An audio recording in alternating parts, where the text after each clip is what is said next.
Gold trusted gold buyers మీరు తాకట్టు పెట్టిన బంగారాన్ని విడిపించి ఈ రోజు ఉన్న మార్కెట్ ధరకు కొనబడును. సార్ మీ జర్నీ అనేది కూడా కొన్ని ఇంటర్వ్యూస్లో మేము విన్నాము. కాకపోతే కొన్ని ఫొటోస్ అయితే ఉన్నాయి సార్. మరి ఆ ఫొటోస్ ఏ సందర్భంలో ఎక్కడ ఏంటి అనేది కూడా మాకు కాస్త తెలియజేస్తే ఇంకా బాగుంటుంది అనుకుంటున్నాను సార్. ఈ సినిమా పేరు స్వర్ణసుందరి సార్. స్వర్ణసుందరి. ఓకే. స్వర్ణసుందరి. మరి దాంట్లో నేను ఒక మహామంత్రి క్యారెక్టర్. ఆ సినిమా రాలేదు. ఓకే. ఆయన ఎందుకు తీశారో మరి ఏం ఆలోచించి తీశారో తెలియదు కానీ పాపం చాలా కష్టపడ్డాడు ఆయన. నేను వేషాల కోసం వెతుకుంటున్న రోజుల్లో ఒక ఆఫీస్కి వెళ్తే ఆయన నన్ను చూడగానే మీకు నా సినిమాలో క్యారెక్టర్ ఇస్తున్నాను సార్ అన్నాడు. ఓకే. పిలిచాడు, క్యారెక్టర్ ఇచ్చాడు. ఈ గెటప్ డిఫరెంట్ గెటప్ వేశాడు. అదే నాకు ఎంత ఆనందం వేసిందో ఈ గెటప్. నాకు ఈ జానపద గెటప్లన్నా పౌరాణిక చిత్రాల గెటప్లన్నా నాకు చాలా ఇష్టం. నాకు పౌరాణిక చిత్రాలు జానపద చిత్రాలు చేయాలని చాలా కోరిక. సార్ ఏ ఇయర్లో సార్ ఇంతకి ఇదే ఇది నేను రిటైర్ అయిన తర్వాత 2014-13 అయ్యి ఉంటుంది. 2014-13 అంతే. ఓకే. కానీ ఈ గెటప్లో మిమ్మల్ని మేము అసలు మాకు అంటే చాలా మందికి కూడా తెలియదు. అసలు రాలేదు, సినిమా బయటకు రాలేదు. అదే సినిమా రాలేదు కాబట్టి ఎక్కడ పురావస్తు శాఖలోంచి తీసినట్టు తీసాడు. బాగానే ఖర్చు పెట్టుకున్నాడు సార్. సినిమా కోసం బాగానే ఖర్చు పెట్టుకున్నాడు. సినిమా ఆల్మోస్ట్ చేశాడు. రెడీ టు రిలీజ్ కూడా అన్నారు కానీ మరి అది పక్కకు పోయింది. పక్కకు పోయింది. Okay sir. ఇంకొక ఫోటో సార్. ఈ మాంత్రికుడు వేషం సార్. ఇది ఒక సీరియల్లో యాక్చువల్గా వీళ్ళు నన్ను ఒక క్యారెక్టర్ కోసం పిలిచారు సార్. ఓకే. క్యారెక్టర్ కోసం పిలిచారు. ఆ క్యారెక్టర్ చేశాను. 12 గంటలకు 1 గంటకు అయిపోయింది. లంచ్ చేసుకొని వెళ్ళిపోండి సార్ అన్నారు. ఓకే. సరే అని లంచ్ చేసుకొని వెళ్ళిపోదామని లంచ్ కూర్చున్నాము. ఈ మాంత్రికుడు క్యారెక్టర్ వేయాల్సిన వ్యక్తి రాలంటున్నాడు. ఓకే. వాళ్ళు నాన్నకేం చెప్పినంటే అప్పుడు సార్ మీకు ఇప్పుడు ఆ మార్వేషన్ క్యారెక్టర్ కూడా ఇప్పుడే చేపిస్తామంటున్నారు కాబట్టి అది కూడా వేయండి అని చెప్పేసి ఇది నాతోనే నా క్యారెక్టరే మారవేషం అని చెప్పేసి నీ వేషం ఇప్పించాను. ఇది వేరు అది వేరు. ఇదేదో సీరియల్ కానీ అది బహుశా ఇది ఆడదే ఆధారం అనుకుంటాను సార్. సీరియల్ ఆడదే ఆధారం అనుకుంటాను. ఓకే. ఈటీవీలో వచ్చే ఆడదే ఆధారం అనుకుంటాను. ఓకే. అండ్ ఇంకొకటి కూడా ఒక జానపద చిత్రం లాంటిదే సార్. అంటే ఆ గెటప్ అలాగే. ఇది నాటకం సార్. నాటకమా సార్ ఇది? ఓకే. నాటకం రవీంద్ర భారతిలో ఒక నాటకం ఆడుతున్న సందర్భంగా నేనే వెళ్ళి అడిగాను వాళ్ళని. ఓకే. సార్ నాకు క్యారెక్టర్ ఇవ్వండి సార్ అని అడిగాను. అడిగితే క్యారెక్టర్ అంటే మరి ఒక భటుడి క్యారెక్టర్ ఉన్నది వేస్తావా అని అన్నాడు. వేస్తాను సార్ అన్న. వేస్తాను సార్ అంటే దాంట్లో ఏముండదు, డైలాగులు ఏముండవు. ఒక డైలాగ్ ఉంటుంది. ఒక డైలాగ్ ఉంటుంది. వచ్చి రాజుగారికి ఆ డైలాగ్ చెప్పేసి తిరిగి వెళ్ళిపోవడమే. అయినా చాలా అని చెప్పేసి మనం నాటకం స్టేజ్ మీద నాటకం ఉండాలి, మనం ఆ నాటకంలో కనపడాలి అని చెప్పేసి చేసిన క్యారెక్టర్. ఇంకోటి హరికథ చెప్పే గెటప్. ఇది హరిదాసు. ఇది సారథి స్టూడియోలో తీసేది సార్. ఇది కూడా ఒక serial Haridas character. Okay sir. సీరియల్స్లో అంటే యూజువల్గా మీ క్యారెక్టర్స్ అన్నీ 1-2 days జస్ట్ అలా వచ్చిపోయే క్యారెక్టర్స్, ఇలా కంటిన్యూ క్యారెక్టర్స్ ఏం చేయలేదు. డేసా జస్ట్ సార్ వన్ సీన్. అందుకే 11 గంటలకు 12 గంటలకు లంచ్ అయిపోయాక వెళ్ళిపోవడమే. ఆఫీస్కి వెళ్ళిపోవడం. ఆఫీస్కి వెళ్ళిపోవడం లేకుంటే ఇంటికి వెళ్ళిపోవడం అంతే. మరి only 1 scene sir. Only 1 scene 1 dialogue. ఒక డాక్టర్ ఉన్నాడు, అప్పటికే మన పేషెంట్ పడుకొని పెట్టి ఉంటారు. ఓపెన్ అయ్యేటప్పటికి మనం ఆల్రెడీ స్టెథోస్కోప్ చూసి ఉంటాము. ఏం పర్లేదు, బాగానే ఉన్నాడు, నేను మందు రాసిస్తా, తెప్పించుకొని వాడండి, మళ్ళీ వస్తా, అంతే, క్లోజ్. కానీ సార్ మీరు ఒక పక్క ఉద్యోగం చేస్తూ కూడా ఈ చిన్న క్యారెక్టర్స్ని కూడా అస్సలు వదలకూడదు అని చెప్పేసి. నేను ఇప్పటికీ ఏ వేషం వదలను సార్. ఇప్పటికీ ఏ వేషం వదలను నేను. ఈ చిన్నదైనా పెద్దదైనా వదలను. ఓకే. వదలను. ఒకసారి వచ్చి అప్రోచ్ అయ్యారంటే వదలను సార్. ఒకవేళ డేట్స్ క్లాష్ అయ్యాయంటే అప్పుడు ఎట్లా చేస్తారు సార్? డేట్స్ క్లాష్ అయినాయంటే దానికి మనం ఏం చేయలేం కదా సార్. మనం ఏం చేయలేం. రిక్వెస్ట్ చేస్తాను. కొత్తగా వచ్చిన వాడిని రిక్వెస్ట్. ఆల్రెడీ నాకు ఆ సినిమా ఉంది సార్. మరి నాకైతే కుదరదు ఆ రోజు. కాబట్టి మనం ఇంకేదైనా వేరే అనుకుందాం అనుకుంటే ఇక వాళ్ళు మాట్లాడుకుంటారు. లేకపోతే మనకు 1 గంట పర్మిషనో 2 గంటల పర్మిషనో లేకుంటే ఇంకెవరైనా మార్చుకోవడం జరుగుతుంది. అంత పెద్ద క్లాష్ నాకు డేట్లు క్లాష్ అయ్యేంతగా ఏమీ ఉండవు. ఇప్పుడు ఉన్నాయి కదా సార్. ఇప్పుడు కూడా మేనేజ్ అవుతుంది సార్. మేనేజ్ అవుతుంది, ఇబ్బంది లేదు. నేను ఇంకొక విషయం, మీకు ముఖ్యమైన విషయం చెప్పాలి. నేను వచ్చిన అవకాశం ఏది వదలను అని అన్నాను కదా. వదలను అని అంటే దాంట్లో నా యొక్క ఈక్వేషన్స్ వేరున్నాయి సార్. నేను అందరిలాగా ఆలోచించాను సార్. ఓకే. నేను ఈ విషయం మీకు కొంచెం ముందుగా కూడా చెప్తున్నా. నేను కొంచెం డిఫరెంట్గానే ఆలోచిస్తాను. నా ధోరణి కొంచెం తేడాగా ఉంటుంది. ఐ మీన్ కొంచెం వేరేగా ఆలోచిస్తాను నేను. వేరేగా ఆలోచిస్తా. ఏ అవకాశం వచ్చినా వదలను అనే టాపిక్ వచ్చింది కాబట్టి ముందు దాన్ని ప్రస్తావిస్తాను. ఓకే. ఆ తర్వాత దాని ఎక్స్టెన్షన్ ఏదైనా ఉంటే మళ్ళీ నేను దాని గురించి మీకు వివరించి చెప్తాను. నేను ఏది చెప్పినా చాలా వివరించి చెప్తాను సార్, టైం ఎక్కువ తీసుకుంటాను. ఓకే. సార్ ఇప్పుడు ఒక క్యారెక్టర్ కోసము ఒక సినిమాలో నటించాలని చెప్పేసి అని వందలాది మంది కృష్ణానగర్లో, ఇంద్రనగర్లో, హైదరాబాద్లోని పలు ప్రాంతాల్లో ఉంటున్నారు.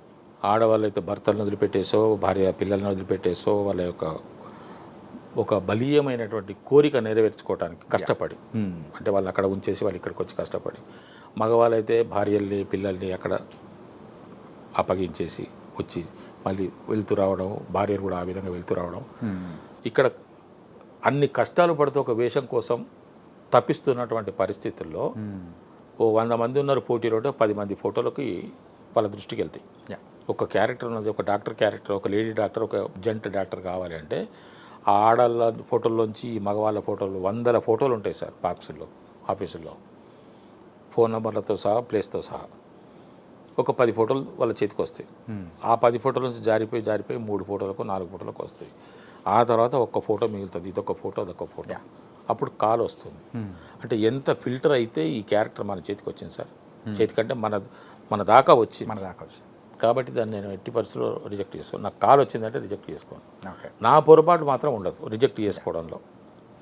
అది పోయింది, మన చేయి దాటి పోయింది అని అంటే అది అనుకోకుండా వేరే వాళ్ళు వాళ్ళ దృష్టికి రావడం వల్ల పోవడమో, లేకుంటే ఇంకేదైనా సందర్భమో దాంట్లో పూర్తి తేడా జరిగిపోయి పోవడమో తప్ప నేనైతే అమికేబుల్గా ఉంటాను.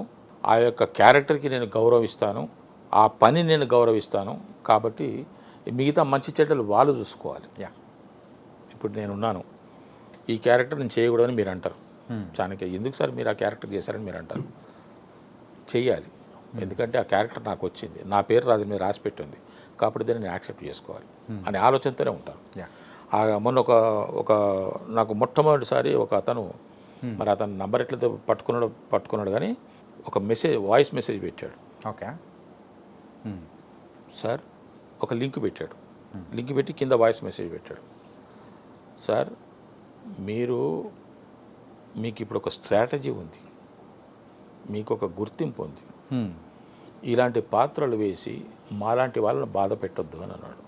నేను ఒక క్షణం ఆలోచించా, అంటే నా బాగోగుల గురించి, నా యొక్క మంచి చెడ్డల గురించి, నా యొక్క స్థితిగతుల గురించి ఒక వ్యక్తి ఆలోచిస్తున్నాడా, అది తట్టుకోలేక నాకు మెసేజ్ పెట్టాడా అనుకొని అది లింక్ ఓపెన్ చేశా. లింక్ ఓపెన్ కాలేదు, లింక్ ఈజ్ నాట్ ఓపెనింగ్ అని పెట్టా. మరి ఏమైందేమో ఇప్పుడు చూడండి అని మళ్ళీ పెట్టాడు. ఓపెన్ చేసి చూసాను, ఓపెన్ చేసి చూసి దాంట్లో ఒక క్యారెక్టర్ ఇంకో క్యారెక్టర్తో ఏదో మాట్లాడుతున్నది. మీరు చేసిన మూవీ? నేను చేసిన మూవీ. ఓకే. అది ఆయనకు నచ్చలేదు అని నాకు అనిపించింది. వెంటనే నేను ఆన్సర్ చేశాను, వాయిస్ మెయిల్ పెట్టలేదు, టెక్స్ట్ పెట్టాను. ఓకే సార్, ఇటువంటి పాత్రలు వేయడం మూలాన ఒక్కొక్క మెట్టు, ఒక్కొక్క పాత్ర నాకు ఒక్కొక్క మెట్టు, ఆ పాత్రలు వేయడం ద్వారా ఆ మెట్లు ఎక్కడం ద్వారానే మీరు అనుకున్నటువంటి ఇప్పుడు స్ట్రాటజీ ఏదో స్టేజ్ అని మీరు అన్నారు కదా, ఇప్పుడు ఈ విధంగా ఉన్నాను సార్. కొత్తగా వస్తున్న కళాకారులకు ఇటువంటివి తప్పవు. ఆ క్యారెక్టర్ నేను చేయను అంటే ఇంకొకరు చేస్తారు. ఆగుతుందా? ఆగదు. ఆయన క్యారెక్టర్ తీసేస్తాడా? నువ్వు కాకపోతే ఇంకొకరు కాకపోతే ఇంకొకరు. కాబట్టి అదేదో వేరే వాళ్ళకి ఎందుకు అవకాశం ఇవ్వాలి, అది వచ్చిన దాన్ని మనం యాక్సెప్ట్ చేద్దాము. అలా చేస్తూ వెళ్ళడం వల్లనే నేను ఈ రోజున మీకు కనపడగలుగుతున్నాను. కాబట్టి కళాకారులకు ఆ బాధ తప్ప సార్, ఇక ముందు ఇటువంటివి చెయ్యలేను అని కూడా చెప్పాను. ఓకే. చెప్పి మీ యొక్క పరిశీలనకు నా యొక్క ధన్యవాదాలను కూడా పెట్టాను. ఇక ఆ తర్వాత మళ్ళీ నేను ఆయన క్వశ్చన్ చేయట్లేదు, నేను ఆన్సర్ చేయట్లేదు. అంటే ఈ విధంగా కొన్ని క్యారెక్టర్స్ తప్పవు సార్. అవును సార్. నాకు నచ్చకపోయినా నచ్చినా నాకు వచ్చిన అవకాశాన్ని నేను మిస్ చేసుకో. దీన్ని ఎవరు కొంతమంది చాలా అడ్వాంటేజ్ తీసుకున్నారు. నన్ను చాలా ఇబ్బంది పెట్టిన వాళ్ళు కూడా ఉన్నారు. ఇబ్బంది? ఎస్, ఇబ్బంది పెట్టిన వాళ్ళు. అంటే ఏ రకంగా ఇబ్బంది సార్? సార్, నా సినిమాలో క్యారెక్టర్ ఇది అనుకున్నాను సార్, ఈ క్యారెక్టర్ మీరే చేయాలి సార్, నన్ను మీ అబ్బాయి అనుకోండి సార్, నన్ను మీ ఫ్యామిలీ మెంబర్ అనుకోండి సార్, నేను డెబ్యూని సార్, నన్ను దీవించండి సార్, మీరు ఆశీర్వదించండి సార్ అని చెప్పేసి అంటే, సరే ఇప్పుడు మనం కూడా ఒక చేయూతని ఇవ్వాలి కదా. ఒక వ్యక్తి ఎదటానికి నేను నా వల్ల ఒక వ్యక్తి నేను ఒక వ్యక్తికి ఉపయోగపడుతున్నాను అని అంటే నాకు అంతకన్నా మంచిది కావాల్సిందే ఉంది అని చెప్పేసి యాక్సెప్ట్ చేసి వెళ్తే, అన్ని విధాలుగా ఆయనకు అనుకూలంగా వ్యవహరించి వెళ్తే ఇంకా వాళ్ళు నాకు 20 రూపాయలు చూపించిన వాళ్ళు ఉన్నారు, అంటే మిస్యూజ్ చేసుకున్న వాళ్ళు, ఓకే ఓకే. మిస్యూజ్ చేసుకుంటున్నారు. అటువంటి వాళ్ళు అందుకే ఇప్పుడు ఒక నిర్ణయానికి వచ్చాను, వాళ్ళకి అందకుండా ఉంటే పోతుంది కదా. అంతే, అది కరెక్టే. చేశాము, మనం చేయగలిగినంత వరకు చేశాను. కొన్ని సందర్భాల్లో బాధపడ్డాను, ఇబ్బంది పడ్డాను, ఓర్చుకున్నాను. అవసరమా నాకు అనిపించింది, ఈ అవసరమా నాకు ఇది. కొన్ని సినిమాలు చేసిన తర్వాత, నాకు పేరు వచ్చిన తర్వాతనే. ఇది రీసెంట్గా ఏమన్నా ఇప్పుడే రిలీజ్ అయింది ఆ మూవీ? అవుతాయా? అవ్వవు కదా, అవ్వవు అవి అవ్వవు. వాళ్ళ తృప్తి కోసం వాళ్ళు చేస్తుంటారు, డబ్బులు వేస్ట్. అది మనం అనలేము కదా. అవకాశం వచ్చింది, మనతో అతను ఉపయోగపడుతుంది అని అనుకుంటున్నప్పుడు చేద్దాంలే అని అనుకున్నాం. మనం ఎంతో అడిగినాం, వాళ్ళు కొంత ఇస్తామన్నది, సరే చేసి వెళ్ళిపోదాం పదా అని చెప్పేసి మనము ఒక సహృదయతతోని మంచి ఆలోచనతో మనం వెళ్తే వాళ్ళు దాన్ని వేరే విధంగా అడ్వర్టైజ్ తీసుకొని డబ్బులు ఇచ్చడం చేస్తారు కదా, చేయాల్సిందే అనే మాట మాట్లాడుకురావటము. క్యారెక్టర్ అంత పెద్దగా ఉండదు, ఆ సినిమా బయటకు రాదని మనకు తెలిసిపోతుంది మనకు అది. కానీ ఎవరి తృప్తి వాళ్ళకు ఉండాలని చేస్తుంటాం. ఓకే సార్, ఇంకో ఫోటో ఉంది సార్. అంటే మన ఫ్లాష్ బ్యాక్లలో కొన్ని మాట్లాడుకున్నాం కాబట్టి ఆ లింక్లో ఉన్న ఒక ఫోటోనే ఇది. ఏ సందర్భంలో అందులో మీరు ఎక్కడ కన్ఫ్యూజన్ మధ్యలో ఉండేది మాత్రం అర్థమవుతుంది. మీకేమనిపిస్తుంది సార్? సార్ అదే నిజంగా నో క్లూ సార్, ప్లీజ్. ఆ మధ్యలో ఉన్నది మా నాన్నగారు. ఓకే. మీరు సార్? ఆయన రైట్ సైడ్ ఉన్నది నేను, ఓకే. లెఫ్ట్ సైడ్ ఉన్నది మా తమ్ముడు. ఓకే. ఆ పోస్టర్ చూస్తే, ఆ పోజ్ చూస్తే మీకు గుండమ్మ కథలో ఎస్వి రంగారావు గారిలో ఉంటారు మా నాన్నగారు. నేను మా నాయననే మేము నాన్నగారు అనం మేము నాయన అంటాం. అవును సార్. నాయనను అంటే మా నాయన లోపల ఒక అంతర్లీనంగా ఒక కళాకారుడు ఉన్నాడు సార్. ఓకే. ఎస్, ఒక మేధావి కూడా ఉన్నాడు మా నాయన లోపల. మా నాయన చాలా తెలివిపరుడు, ఒక కళాకారుడు, మంచి చమత్కారి కూడా మా నాయన. ఆయన అట్లా దిగితే ఆ ఫోటో మేము అవి దిగిన తర్వాత ఒక 4 నెలలకు 5 నెలలకు ఒక ఫోటో వచ్చింది మా చేతికి. 4 నెలల 5 నెలల తర్వాత అప్పుడు ఆ కెమెరాతో తీస్తే వాడు ఎవడిస్తుండే ఫోటో మనకు. దాన్ని కడగాలి అని డార్క్ రూమ్లో పెట్టి వాడు చేసి, ఆ తర్వాత రీలు దాన్ని ఏమంటారు, ఆ రీల్ నిండినాకనే వాడు కడగాలి దాన్ని. ఆ రీల్లో 36 ఫోటోలు ఉంటుండే. 36 ఫోటోలు వానికి ఎన్ని నిండాలి, ఇట్లా ఉంటుండే పరిస్థితి. అది మన ఆయన గుండమ్మ కథ సినిమా చూశారు కదా? చూశాను సార్, ఫేవరెట్. రామారావు గారు, నాగేశ్వరరావు గారు జేబుల్లో చేతులు పెట్టుకొని ఉంటే ఎస్వి రంగారావు గారు భుజం ఇచ్చేస్తారు చూడండి. అలాగే మాకు అనిపించేది. నేను అన్నా, నాయన నువ్వు ఎస్వి రంగారావు అనుకుంటున్నావు అని కూడా నేను అన్నా. ఎప్పుడు సార్ ఇది? ఏజ్లో ఉన్నారు అది నేను అంటే అది నాకు గుర్తుంది, అది 1978. అది మా తమ్ముడి పెళ్ళి. ఓకే. తమ్ముడి పెళ్లి టైంలో. మా తమ్ముడి పెళ్ళి 1978లో మా తమ్ముడి పెళ్ళి అయింది. Nice sir. అలాగే ఇది కూడా దర్శకరత్న దాసరి నారాయణరావు గారికి నేను నా డిగ్రీ కంప్లీట్ అయిన తర్వాత నా లోపల ఒక ఆర్టిస్ట్ కావాలనే కోరిక ఉన్నది కదా, నేను నటుడిని అనేటువంటి ఆలోచన ఉన్నది కదా. మరి మనకు ఎవరు లేరు కదా. అప్పుడే దాసరి నారాయణరావు గారు కొత్త వాళ్ళను బాగా ప్రోత్సహిస్తున్నారు అన్ని రంగాల్లో, టెక్నికల్గా, నాన్ టెక్నికల్గా. ఓకే. అప్పుడు నాకు ఒక చిన్న ఆలోచన కలిగింది. దాసరి నారాయణరావు గారి దగ్గర అసిస్టెంట్ డైరెక్టర్గా పనిచేస్తే మనకు సినిమాలు చేసిన ఫీల్ ఉంటుంది, తద్వారా వేషాలు తెచ్చుకోవచ్చు ఓకే అనే ఆలోచన కలిగింది. ఒక చేయుత దొరుకుతుంది నాకు, అవునవును, ఒక షెల్టర్ దొరుకుతుంది నాకు. పైగా అప్పుడు ఆయన చాలామందిని ప్రోత్సహించారు. చాలామందిని ప్రోత్సహిస్తున్నారు. నాకు ఒక పెద్ద ఆధారంలాగా అనిపించింది దాసరి గారిని. ఒక లెటర్ రాసి, అంటే మన ఏరియాలో సార్, ఇప్పుడు ఈ తెలంగాణ ఏరియాలో ఈ సినిమాలది ప్రభావము అస్సలు ఉండదు మా దగ్గర. సినిమాను ఒక వృత్తిగానో ఒక వ్యాపకంగానో తీసుకునేటువంటి కల్చర్ మా దగ్గర లేదు. మా దగ్గర ఏదో బుర్ర కథలు, హరికథలు, ఒగ్గు కథలు, ఈ జాతర పాటలు పాడుకుంటూ టైంపాస్ చేసుకోవడము, వాటినే తెల్లారులు ఆడుకోవటం అనేది జరుగుతుంది. కానీ ఏకంగా నాటకాలు వేసేసి, పద్య నాటకాలు, ఈ రాగాలాపనలు చేయటాలు, దాన్నే వృత్తి చేసుకొని కొంతమంది జీవనోపాధిని కల్పించుకోవడాలు అనేవి మన దగ్గర లేవు. ఓకే. అప్పుడు నాకు దాసరి గారు ఒక ఆశాజ్యోతిలా కనిపించారు సార్ నా మనసుకి. డిగ్రీ కంప్లీట్ అయిపోయిన తర్వాత ఏం చేయాలి, నేను నెక్స్ట్ పోస్ట్ గ్రాడ్యుయేషన్ చేయాలంటే నా దగ్గర డబ్బులు లేవు. ఏదో యథారూపంగా వచ్చి ఎంఏకు పొలిటికల్ ఎంట్రన్స్ టెస్ట్ రాసి హైదరాబాద్లో వచ్చి ఎంఏకు ఎంట్రన్స్ టెస్ట్ రాసి వెళ్ళిపోయినా. అది చాలా క్యాజువల్గా రాసిన. ఆ జీవితంలో కేర్లెస్గా రాసిన పరీక్ష అది ఒకటే. నేను క్లెవర్ స్టూడెంట్ సార్ చిన్నప్పటి నుంచి. ఓకే. నేను డిగ్రీ వరకు కూడా నేను క్లెవర్ స్టూడెంట్. హెచ్ఎస్సీలో నేను ఫస్ట్ క్లాస్. సూపర్. నాకు మ్యాథమెటిక్స్లో 99 మార్క్స్ వచ్చినాయి అవుట్ ఆఫ్ 100. ఓకే. నేను చాలా క్లెవర్. అకౌంట్స్ డిపార్ట్మెంట్లో అందుకే వర్క్ వచ్చేసింది ఏమో సార్, అకౌంట్స్ డిపార్ట్మెంట్లో పనిచేశాను నేను. అకౌంట్స్ అంటే నాకు చాలా పకడ్బందీగా ఉంటుంది. పైగా నేను అడ్మినిస్ట్రేషన్లో పనిచేశాను. యా. అంటే కొన్ని మీరు పలానా క్యారెక్టర్కు భలే సూట్ అవుతారు సార్ అని చెప్పేసినట్లయితే అనుకుంటాము మనము. ఇప్పుడు మీరు నన్ను ఒక ఇన్స్పెక్టర్ క్యారెక్టర్కు నాకు ఒక కాకి డ్రెస్ వేయండి, నేను ఇప్పుడు బయటకు వెళ్తే అందరూ నన్ను పోలీస్ ఆఫీసర్ అనుకుంటారు. ఓకే. ఒక డాక్టర్ గెటప్ వేయండి, ఒక ఏసీ ఒక వైట్ కోట్ వేసుకొని స్టెథోస్కోప్ వేసుకొని బయటకు పోతే నేను డాక్టర్ సాబ్ బయట పోతున్నాడని అనుకుంటాను. కానీ సీరియల్స్లో కూడా ఒకటి పోలీస్ వేషం ఏదో వేశారు కదా. ఏది దొరికితే అది చేయడమే. పోలీస్ అనుకోండి, సర్పంచ్ అనుకోండి, అడ్వకేట్ అనుకోండి, జడ్జి అనుకోండి, డాక్టర్ అనుకోండి, పొలిటీషియన్ అనుకోండి, క్యారెక్టర్ వచ్చింది అంటే నేను వదిలేది లేనే లేదు. ఓకే. చెయ్యంది లేనే లేదు. మరి ఆ టైంలలో ఈ క్యారెక్టర్స్ చేసినందుకు రెమ్యునరేషన్లు కానీ ఏమైనా తీసుకునే వాళ్ళు? ఇచ్చారు కదా, 500 ఇచ్చేవాళ్ళు. 500 ఇచ్చారు. ఓకే. నాది ఫస్ట్ పారితోషికం 500. ఓకే. ఓకే. 500 చూసిన 500 అంటే గుర్తొచ్చింది సార్. మొట్టమొదటి నాకు వచ్చిన 500 తీసుకుపోయి మా నాన్నగారి చేతిలో పెట్టా. వావ్. నాకెందుకు రావి అన్నాడు. నా సంపాదన ఇది నేను టీవీ సీరియల్స్ చేస్తే వచ్చిన సంపాదన ఇది, నా మొట్టమొదటి పారితోషికం నీకు ఇస్తున్నాను అన్నాడు.